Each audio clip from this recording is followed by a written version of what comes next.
a side-by-side comparison, I could have half the R value in my 900 square foot light straw clay home. It can use less energy than the one built at code that's 2,500 square feet. And so these are the kind of things that I think that we need to be looking at and finding ways to challenge the energy code to start to make some of these things more accessible.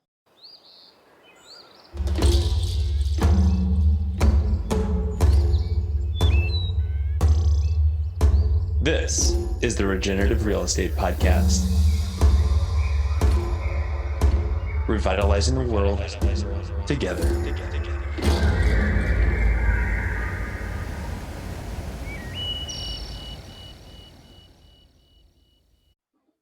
Hey everybody, welcome back. This is your host, Neil Collins, and I am so glad that you're tuning into this episode of the Regenerative Real Estate Podcast.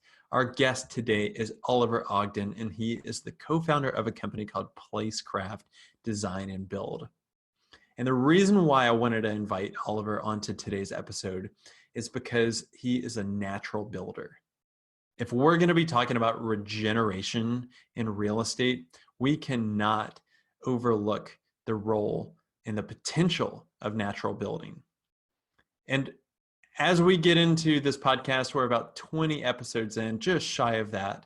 What I've come to realize is that first, regeneration is a mindset. But if we want to apply that mindset to the built environment, there are some common characteristics that I start to see. First, regenerative real estate is about health and wellness. And that is something that resounds and resonates with natural building. And I'm not sure if Oliver knows this, but I went into a project of his the other day, and it's a house outside of town. And oh my God, it is just a different feel. There is an energy there that is really well grounded, that, I don't know, maybe it's the materials that are used that are non-toxic, and just the color is different, the feel is different, that it feels like one of these places where you want to just sit down and be quiet and still and just soak up the world because you are at peace. And so the next category that regenerative real estate really hits on is sustainability. And sustainability in real estate, it is not just solar panels, people. It is not Nest thermostats. Like, we are getting hawked technology by big companies and marketing budgets that make us believe that technology is the savior. It isn't. Now, some technology is going to be great to help move us past and find solutions to some of the challenges that we're meeting. But natural building talks about sustainability from a very different lens of what kind of materials are getting used. The next thing that regenerative real estate is ecological integration. And that's, how do we work with the different resources that are on site or close by in a manner where we're not going to deplete them? How do we also encourage life and bring life to us? Because if you really start to look at the most successful real estate projects in the world, they invite aliveness to the site, and that you have to tune in to ecology and the essence of place. And last but not least is really community. That is the big difference that we find is setting regenerative real estate apart from sustainable real estate. And is that we are craving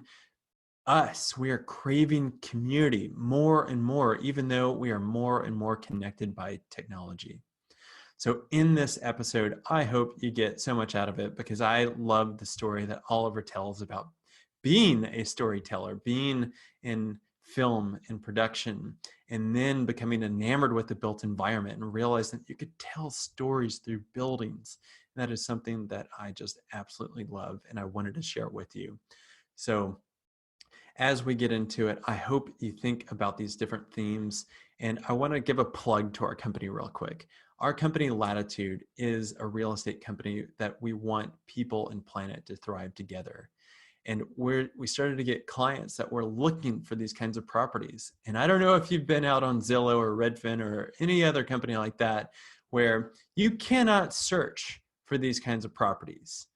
There is no field to say, I want to look up a natural building project, or I want even a house with solar panels. There's no keywords, there's no buttons to click. And that's really where we're starting to find people that were looking for these kinds of projects. They were looking for these kinds of builders and contractors and architects and designers or permaculture people. And they were saying, hey, we don't have any good options. And that's where Latitude can really step in. So if you love what Oliver is putting out there and you want to learn more about natural building or regenerative real estate, or even how you can incorporate sustainability features into your own place that you already have, get in touch with us. We love to work with homeowners, buyers, and sellers and expose you to how you can live better. Okay, without further ado, let's get into it. Oliver, let's dive right into it. I love your backstory on your website, and it's something that I just want to talk with people about, because you're a natural builder, but didn't come into it right away. So where did you grow up, and what was childhood like? Childhood was wonderful. I grew up. Hey everybody, we've got Oliver Ogden here with Placecraft, and I am excited to have him on. It's been a bit of a struggle to try to get Oliver on, because we both escaped the fires on the West Coast, but it is amazing to have you on, Oliver. Thank you for taking the time. Thanks for providing the opportunity. Oliver, let's dive right into it. I love your backstory on your website, and it's something that I just want to talk with people about, because you're a natural builder, but didn't come into it right away. So where did you grow up, and what was childhood like? Childhood was wonderful. I grew up in near downtown Hillsboro, so about 18 miles west of Portland. And from a young age, I started getting interested in the arts, and I started to find ways to kind of share ideas that I have, and I gravitated towards film and photography. And that was kind of my early passion through high school. And going to school at Linfield College, I studied English and theater arts. And I was always drawn to finding ways to really share stories and to unpack ideas that were, that I was seeing around me, and just try to kind of make sense of what was going on around me. And as I was understanding the world, with a key emphasis on trying to tell stories and trying to relate to other people. I think that film and photography, theater and English, the arts are ways in which we really can connect to one another. And so that's kind of where I found myself. And as you get rooted in some of these mediums and these expressions, you start to gravitate towards things you're interested in talking about and exploring. And as my company has started shifting into more of a mission-based endeavor, I've actually taken a little time to think back on some of my through line connecting me from the film and photography and art world into natural building. And it kind of stems from this medium that I was using to try to explore ideas, and you kind of need something to talk about. And as an English major, I studied environmental literature. It was one of my favorite courses. And you just start to kind of understand a different perspective about where we are as a human species in relationship to the environmental world. And so I started in college, and in that early time, I started to get a sense of, trying to make sense of that. And, growing up in Hillsboro in my lifetime, early 80s until now, the population of Hillsboro has grown from 20,000 to over 100,000. And so you start to kind of see the environmental impact that humans have on a landscape. And I start to see that very palpably in my own life. And these are the things that were around me. And I wanted to dive into and understand and explore. And my first medium to do that was film and photography. And an early inspiration and kind of unpacking some of that was that environmental literature course. We read Aldo Leopold and a Salem County Almanac, and you start to kind of see people rooted in the landscape. And that was a really influential book for me at that time. There's this great kind of thing that has stuck with me, and I think still continues with me in how I think about things, which is He said something along the lines of there's two great spiritual dangers of not owning a farm. One is supposing that the breakfast comes from the grocery store, and the other is that your heat comes from a furnace. And so that sort of disconnection that I was seeing and feeling and understanding in my own childhood and growing up really became an influential part of how I was what stories I was trying to communicate and share with photography and film. And so that's kind of my formative time. That's kind of how I got into and what was valuable for me as I was, really starting to figure out what I wanted to share and what kind of stories I wanted to talk about and share. Where did that bring you? Did you stay in Hillsborough to do that, or did that bring you far afield? My partner and I at the time, and now my wife, we bopped around a little bit and kind of sought out what life was like in other places. So we moved to Denver, and then we decided we wanted to pursue both of our careers, mine in film and photography and hers in information science and information architecture. Anyway, we moved to New York City and lived in Brooklyn. And yeah, for that moment in my life, I was really trying to just kind of understand what it was like. How do I make a living as an artist? And how do I stay true to some of the things that I want to share and talk about as an artist? And so those ideas kind of persisted with me throughout my time in Brooklyn. Meanwhile, trying to make a living and trying to keep my head above water and, finding networks and opportunities and, but I've always kind of stuck with that focus, how are we as human beings connected to the natural world? And so that has always been a huge part of my philosophy and my thinking, even through living in Brooklyn. Where did that take you? I know that you found a mentor in the Carolinas. And he really brought you into natural building. And I don't want to put words to your own story, but I'm curious, how did you evolve into being a natural builder? It has its roots in living in New York City and finding ways to try to continue to unpack that story, our connection to the natural world as human beings. And like all on my inspiration, Aldo Leopold's A Sand County Almanac and his land ethic, I set off to do a series of experimental documentary called A Kings County Almanac, Kings County being the county that Brooklyn is in, and trying to just kind of understand life through the seasons. And it was there in New York City where I started to understand people were actually using other mediums to tell other stories. And these mediums were growing food. And I wasn't at that time super invested in building. It wasn't quite on my radar, even though I had worked as a builder at various times. It was in that moment in Brooklyn where I actually got really interested in local food movements. I managed a food co-op, and it was through that experience where I found some of those points of connection between myself and my needs and direct contacts to farmers and the natural world. And meanwhile, in Brooklyn at the time, there's rooftop gardens going up, and there's people that are really creating really brand new stories about how we as people can interact with our environment. Gardening, urban farming, urban beekeeping, all these things were coming really in my mind. And I was like, wow, these are people are telling new stories about what it means and what we can do about even living in the city. You can have these connections. And so using my film, that was kind of my main medium. I set off to create this experimental project a la Aldo Leopold's Almanac, where he kind of talks the life through January through December, unpacking what it means to be a human on the landscape in Wisconsin and, in the 30s and 40s. This is, okay, well, what does it mean to be in Brooklyn in 2010?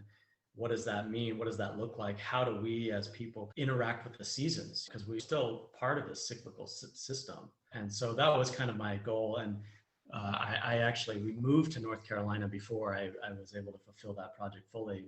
But promptly moving to North Carolina, I picked up a new project called the Alamance County Almanac, which is fully photographed. But it was kind of that connection that brought me when my wife and I decided to move to North Carolina because we wanted to literally get closer to the natural world. We moved into a rural community in North Carolina with the thought of potentially buying a farm and kind of connecting to the land in that way, that I was researching other farmers and I happened upon a builder, and I thought, I'm going to need some work when I land. Let me see about getting some work with this builder. And that really, that builder set me in motion where I am now. Logan Parker with Heirloom Builders. And it was just such an inspirational experience for me because he had a sawmill and he built a straw bale house for himself on his own acreage. And one of the projects that kind of stuck out in my mind that started to allow me to put all these dots together that were swimming around in my head was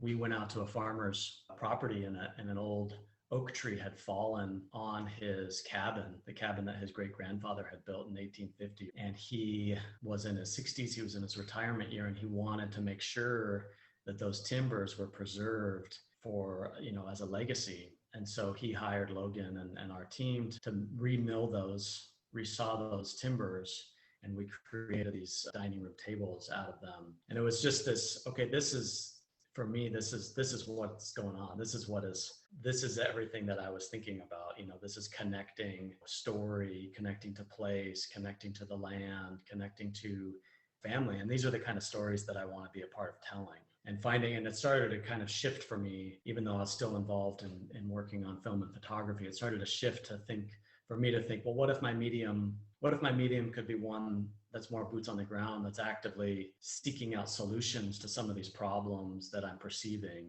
rather than being kind of a passive observer or kind of just bringing attention to problems without really actively participating in coming up with solutions. And this was, for me, the formative time of how I started to think about the idea of Placecraft, the company that I ended up founding with my brother in 2015. I love the shifting of the medium, because I think that a lot of people think of the built environment as quite static, that there's a building, there's a house, there's a road, and it's almost like they forgot what came before that. And there's a thinking that is going to be the same way forever, and that you can do storytelling through the built environment.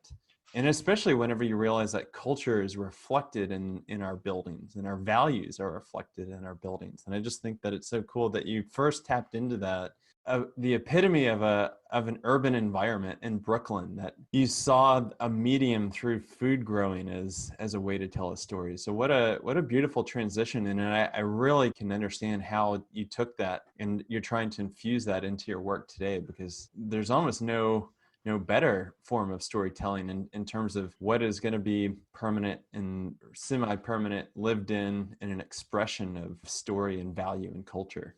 In the natural building world, I think there's a lot of interest in this right now. There's just not a lot of first-hand anecdotal, hey, this is what we're doing, this is how we're doing it, this is why we're doing it. And I'd love to give our listeners just an insight into what that looks like, and starting with what really is natural building as you're defining it. Natural building is what I like to think of as coming up with solutions that are using primarily the resources that are available in your local region. Kind of as simple as that. And to kind of dovetail with that, they have to be minimally processed and the lowest amount of embedded energy to create the finished product. A log is about the purest form of that tree that you can get. And so that, in an ideal world, we would all be building with these pure logs, because it's the least amount of energy that goes into it in order to create the structure. And it's stronger as a whole log. But then on the other side of that would be, say, plywood. It's still using the same base, being either veneered or chipped up and then glued into this thing, and then oftentimes shipped back to a warehouse or shipped, trained across the country. And that's what's so key about keeping it local, is because when you're using something to the point of depletion, you're going to recognize that because it's local. If everything's all gone, if you can literally witness the depletion of something, you are hopefully going to be using it sparingly. And in an urban environment, I like to add in reclaimed materials, especially in a fast-growing urban environment. Some of our most valuable resources are the remnants of the forests, the old-growth forests, which are sitting in our old stock homes right now, which are quite rapidly being deconstructed.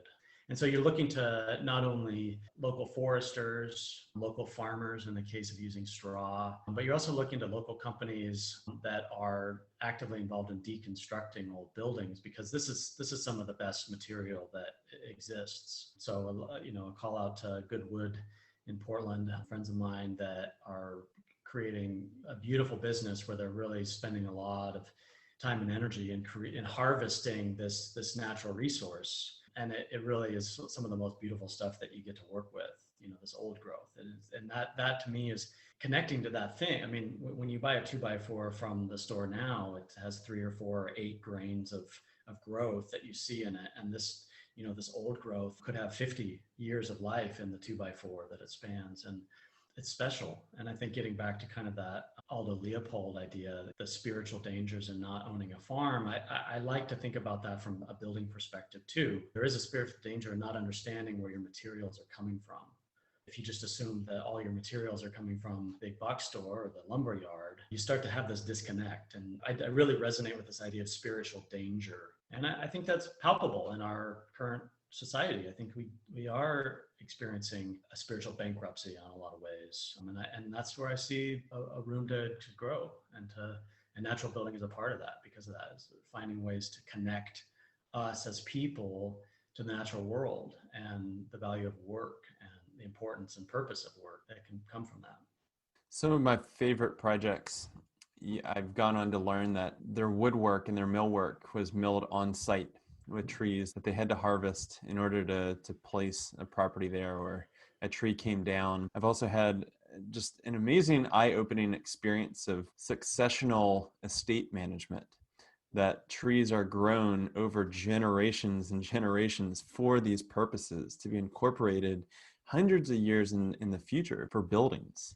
And it's one of those staggering things where, because we live in such a finite view of time, I think the best way to express this is that everybody, we have this number of 2050 in the climate world, that, hey, things will get bad if we don't do anything by 2050. And we're sitting here saying to ourselves, like, that's pretty far in the future. Mm-hmm. 30 years, we've got a lot of time. But whenever you start thinking about generations, it is not much time at all. That is not only within our lifetime, but we're like knocking at the door there. So how amazing to actually have an expression of things that do span generations, and that you are on tree time.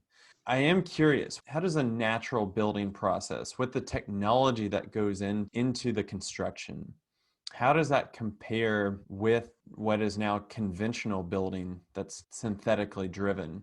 Yeah, I think that there's two kind of camps of where I've noticed natural building thrives, and that is amongst people that have a lot of time and thusly, and maybe not a lot of money, and thusly can kind of create their own habitats with their friends, and they can create this home for themselves, be it cob or straw bale or something. And so there's kind of that route. And then there's people with a lot of money, perhaps not a lot of time, and they were able to pay top dollar for that same kind of labor that is involved in doing natural building. And what's being happened in my mind and kind of my perception is that they're hiring folks that kind of have approached the building in kind of ad hoc manner. And so there's kind of this middle road, and that's where I saw an opening and where we would like to pursue. How do you systemize and like create efficient systems around natural building, so it's not merely just this personal artwork, and it's not merely something that can be afforded only by people with a lot of money, but it's actually a competitive with conventional construction. And so you have to start to think about, well, what makes conventional construction competitive, and what makes it cheaper than natural building? And a lot of it, of course, has to do with petroleum subsidy. But beyond that, I think because you're trucking materials over great distances, and there's a lot of building materials require tremendous amounts of heat in order to produce, for instance, drywall and fiberglass insulation and rock wool and various other types of insulation. So how do you find ways to compete? And so there's a lot of folks out there, and we're trying to be in this realm of systemizing natural building. How do you create a natural wall system that is easily replicable, that makes sense to builders that are building currently, and doesn't do away with all the conventional efficiencies that are coming from building a home from scratch nowadays with conventional practices. You're still using potentially 2x4 wall systems. You're still doing conventional electrical and plumbing runs. You're still doing conventional framing, but yet you're folding in a different wall system, meaning instead of fiberglass insulation and sheetrock and hardy back or cement-based siding, you're replacing all those variables with the natural solutions. So straw, natural plaster, lime plaster, earth plasters, and wood cladding, locally sourced wood cladding and that kind of thing. Hey everybody, this is Neil. We are going to get back to this great conversation in just 1 second. But I think it's fair to say that right now we are facing some pretty unprecedented challenges in the 21st century. I mean, you name it, environmentally, socially, economically, we've got some big problems that we need to overcome. And that's why, for me personally, and the people that work with us at Latitude, we want to dedicate our time and our energy so that we are not only working to put food on the table and a roof over our heads, but also make the world a better place. And so if you are at all interested in combining your sustainability values with a very powerful financial model of real estate, then I highly encourage you to check out what we are doing at Latitude. We are creating something truly special with a tribe of change agents that for now is working across North America, and hopefully one day in the future with you coming on board, we can be working across the globe. So please check us out. You can go to www.chooselatitude.com, or you can find us on social media at latitude.realty on Instagram, and we are also on Facebook. Okay, let's get back into it. In terms of the performance, if we're talking the wall system between natural building and conventional building, how did those compare in terms of insulation and R factor, sound barriers? I almost want to take it for granted that this is so much of a healthier way to build that's not only giving you the essence of place and a lower embodied carbon, but it's just so much better than all the synthetic chemicals that are in it. And we had a podcast guest named Paula Baker-Laporte that's down in Ashland, Oregon, that does Eco Nest Homes. That if anybody hasn't listened to it that is listening, go back and listen to that episode after it, because she's even talking about how the monochromatic color schemes that we're putting on our walls with our paint. Not only is there a lot of VOCs in our paint that are harmful to our health, but that color scheme is not good for our eyes. That something like a natural plaster that has variance just reduces the strain on us. And so from a health perspective, I almost think that, hey, we can go down there and we can really revel in that. But what about the performance aspect of natural building? Yeah, and Paula and her husband, Robert, who I've built a few houses with, he was one of my early mentors when I moved back to Portland. I worked with the Laportes, took their boot camp, and then I worked with them on building a house out in Banks, not far from where I grew up. Yeah, they've been pioneers in starting to create some of these alternative wall systems. So primarily they're using and have been using for years, though they've started to experiment with other hybrids, and rightfully so, but they've been primarily using light straw clay. And so you're taking straw, be it wheat or oat or rye straw, and you're mixing it with a clay slip. So it's liquefied clay, either site harvested, if you have a high enough clay content, or you're bringing in another source of clay, either powder from a mine, or we're actually partnering with a local ceramic company that has a bunch of extra clay that they aren't using. And so that's another way we're working that angle. But anyway, light straw clay, and then you pack it into a form. And the performance aspect for light straw clay in order for it to reach current energy codes, requires it to be 12 inches thick if it's purely light straw clay. And that's because the R value has about 1.5 to 1.6 or so on average of R value per inch. conventional insulations, fiberglass, cellulose, petroleum-based products, anywhere from 4 to 5 per inch. So clearly there's a kind of a discrepancy there in like an apple to apple comparison. And so that necessitates a thicker wall in that case. Straw bale, and Placecraft has just wrapped up building a straw bale house in Southeast Portland. That's actually even thicker wall, but it has a more R value. So it's, and that's just because straw by itself compared to straw clay has a higher R value per inch.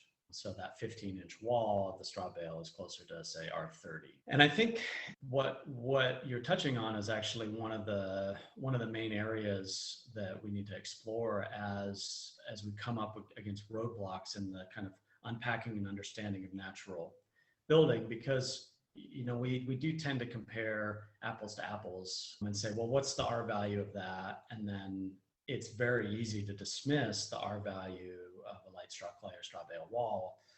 And there's two kind of ways I think about that. One, as a society, I mean, I think we in a way we've opened a Pandora's box about kind of our expectation of what these petroleum products can do. And so it's really hard to close that box and write off anything that can actually happen naturally, to write it off as something that's no longer valid, or that, because now we've ascended the ladder here and now we're at this other echelon, we should not be using these things that are quote unquote inferior per, inch per inch. And so you have to really start to reshape your whole idea about what a house is and what it looks like and how it performs.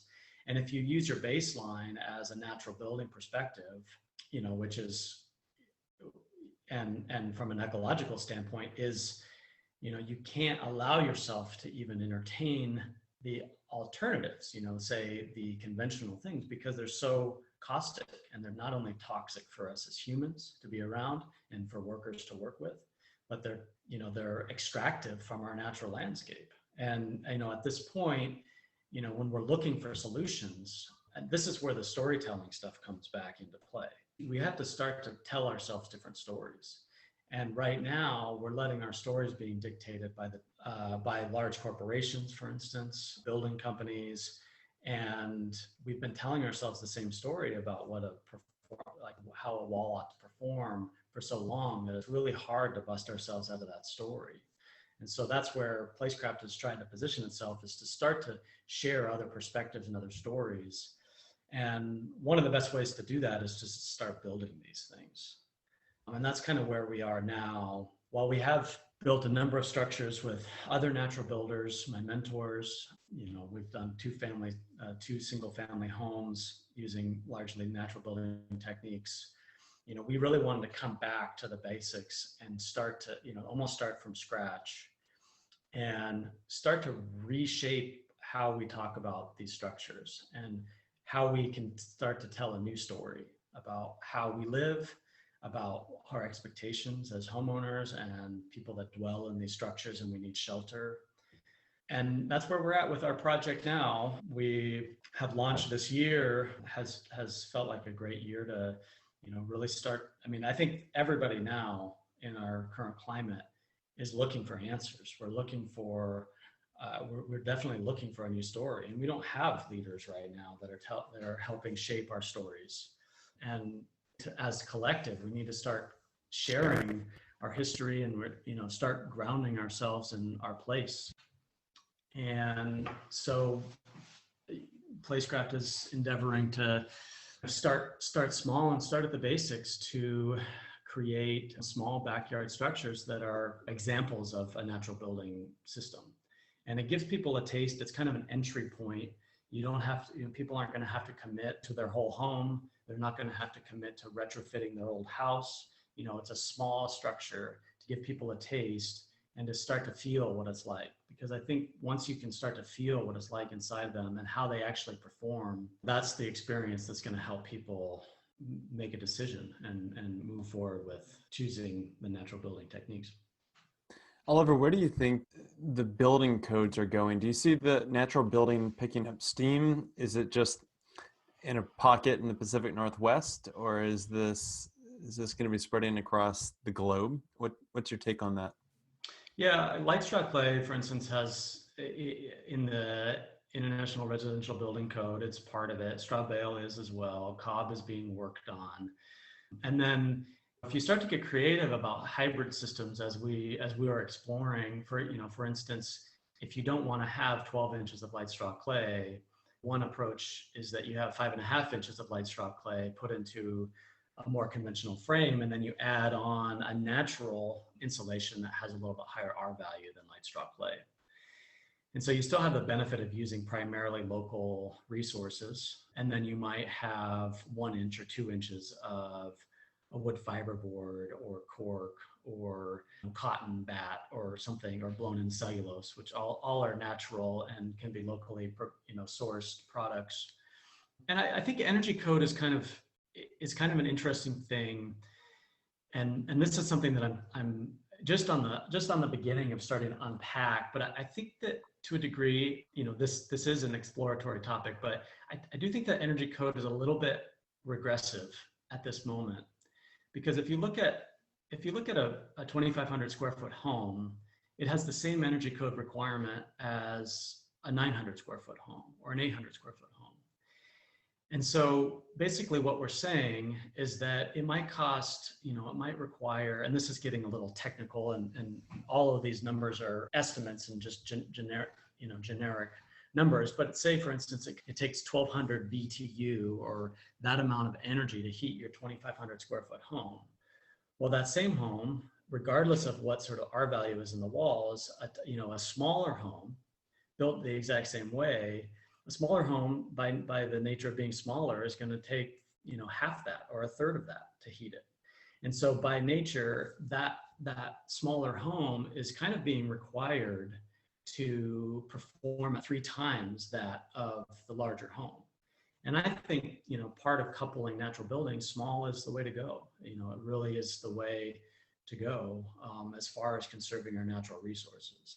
And so if you start to look at roadblocks that are in the way of natural building, I would start to look at some of that in the energy code and start to make arguments for how that's kind of a regressive, and it is disproportionately disincentivizes natural building, something that is plentiful, that's using byproducts from the landscape, from farmers, from foresters, local economy, and we're disincentivizing that because it can't achieve what can be generated using enormous amounts of petroleum. But even on a side-by-side comparison, I could have half the R value in my 900 square foot light straw clay home. It can use less energy than the one built at code that's 2,500 square feet. And so these are the kind of things that I think that we need to be looking at and finding ways to challenge the energy code to start to make some of these things more accessible.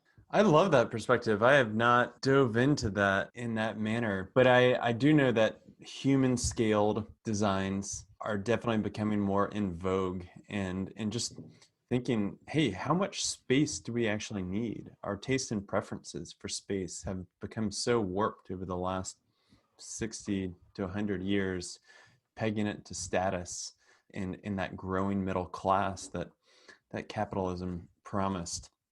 And I think we're seeing that around the globe. So hopefully we can start incorporating natural building technologies like this to almost dictate the design process and what people are seeking out, and saying, if I'm leading with my values and this is the kind of healthy environment that I want to live in and I want to raise my children in, then naturally we're going to be building a little bit smaller with these kinds of building techniques.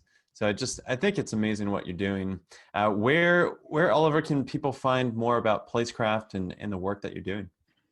Yeah, we have our website, placecraftnw.com, and there you will find more information about our current offering in development, which is called Nodes, N-O with a Macron, D, Node, and that's a nature-oriented dwelling. And basically what that is, and you can find more information on our website there, also Instagram, Placecraft Design and Build. Oliver, thanks so much for your time. I think this is awesome. If anybody is interested in your work, I really encourage everybody listening, go check out Placecraft online on social media. That's how we ended up getting LinkedIn. It's just really cool to see the storytelling back into photography as well of the work and the storytelling that you're doing on so many different levels now. It's quite inspirational, and I wish you all the best. Okay, everybody, that is a wrap. This is another just great episode that I'm so glad that you're able to tune in. And thank you for being interested in regenerative real estate. What we are trying to do is help people and planet thrive together by using the built environment as a catalyst. And so I've got a couple big asks for you. Number one is, can you please go to wherever you're listening to this podcast, leave us a rating and review. Those actually go so far. And since this is such a passion project for us, we really want to be able to attract the best thought leaders from around the world. Second is that if you really like the content that we're putting out, you can find us on our own Medium publication called Regenerative Real Estate. We also have a very active community on Facebook, which is called Regenerative Real Estate and Design, which you can request to be a part of, and we would love to have you. And third, this goes to what we do every single day, helping buyers and sellers demystify sustainability by working with people that want to either buy a property and are trying to figure out the financing of how do I actually live out my values? How do I put that water catchment system on there? Or how do I go finance a solar panel PV array? Or maybe I want to live closer to nature. And what are the properties that are out there that I can do that? And so we represent buyers like that. We also happen to represent sellers that maybe they've already invested in sustainable features. Maybe they have a living building or a LEED certified project. We want to help tell that story. So much of what goes on in the real estate industry is transactional thinking at best, and it translates down into agents just really don't know anything about sustainability. And for us, we think that the value is there, and we want to help highlight really the intrinsic value of it, not just the bedrooms and the baths and the square feet of what typical marketing goes on.